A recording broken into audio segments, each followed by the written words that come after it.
More cutting. This is the same construction as that one, but with different colors.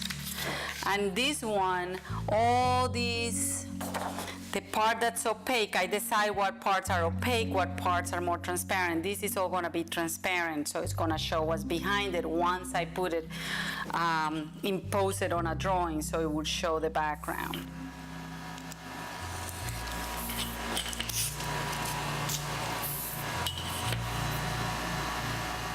Things about axonometric perspective that I use to create paradox, to create a distortion, to create illusion. You can scale it and prove that it's the same, but you don't perceive it like that. Your perception of it is that it gets either elongated or compacted.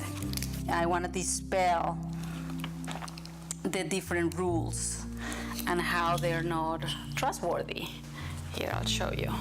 If I had this drawing, if I were to put this in here, for instance, even though this is an axonometric view that's not supposed to be distorted, it's hard to read this as a cube. It looks a little elongated. And when you turn it around, if you look at the same cube, now it kind of corrects itself and it looks a little more compact.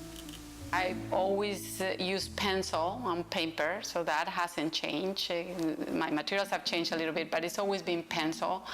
But the subjects have been very different. I concentrated before on the human body and specifically on hands, and I drew very realistic hand portraits. And I always like to have them in the studio because it reminds me of those early attempts to get away from depicting nature, as it appears to you. I knew that there was something more.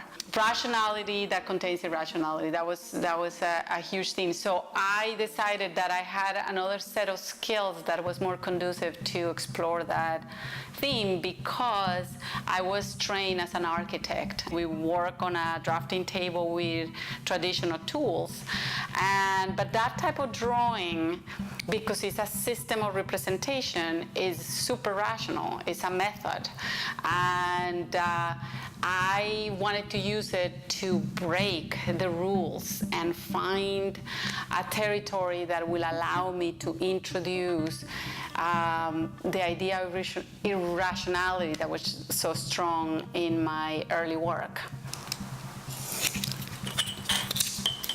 These constructions, as I call them, especially of cubic forms, geometric forms, and this type of drawing,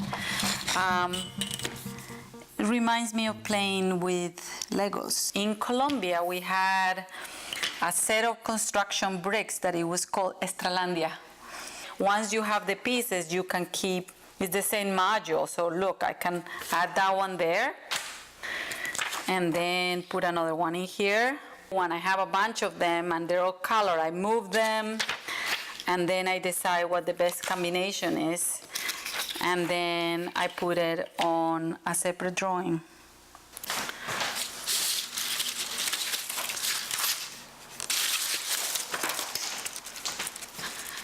I create the same modules like this in 3D. So this will be my 3.5 dimension. It jumps from a 3D representation into real space, but it's a module that I can connect. I became very interested in perspective itself. I want the observer or the spectator to feel implicated in the subject of my drawings, but I want them to understand the method of observing at the same time, the mechanism of seeing at the same time through perspective drawing. These are all, in effect, windows. And if you take a look at this, for instance, I have the ink drawing and vanishing point that open that little window to a certain direction. I have rows and rows of these windows that open in a certain direction. I follow those orthogonals, or I cut them open to direct a certain view. So as I was saying, this original sheet shows you all the different directions that vanishing point has taken. That one goes to a certain distance in the back. That goes even deeper. So if I put it on top of some space, you will be forced to try to find out what that window is showing you.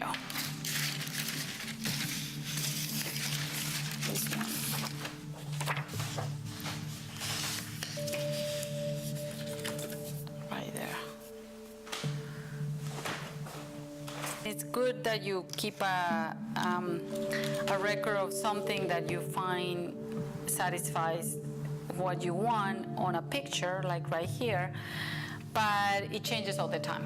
It's never the same. It changes all the time. It could end up being very different from the original. That's okay. They're hybrids. My work is hybrid. It's a hybrid between an architectural drawing, different types of perspective, and traditional perspective, axonometric perspective. It's not 2D, it's not 3D, it's more like 3.5, because I like to transition from pictorial space to real space.